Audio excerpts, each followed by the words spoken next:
ઓમ શિવ સતીએ નમઃ। અમારી ચેનલ ભક્તિભાવમાં આપનું હાર્દિક સ્વાગત છે।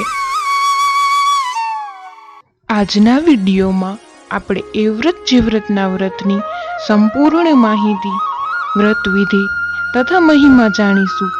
આ વ્રત નવપરિણીત વહુ પરણ્યા પછીની પહેલી અષાઢ વદ તેરસથી લઈ અને અમાસને દિવસે પૂરું કરે છે। એ દિવસે સવારે વહેલા ઉઠી નાઈ ધોઈ એ વ્રત જીવ્રત નામની દેવીઓનું પૂજન કરે છે। દિવસે માત્ર ફળ ફળાદી ખાઈને રાત્રે જાગરણ કરે છે। આ વ્રત કંઈક આ રીતે 5 વર્ષ સુધી કર્યા પછી ઉજવવામાં આવે છે।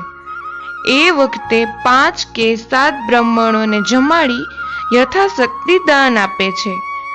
આ વ્રત પતિના દીર્ઘાયુષ્ય માટે થાય છે।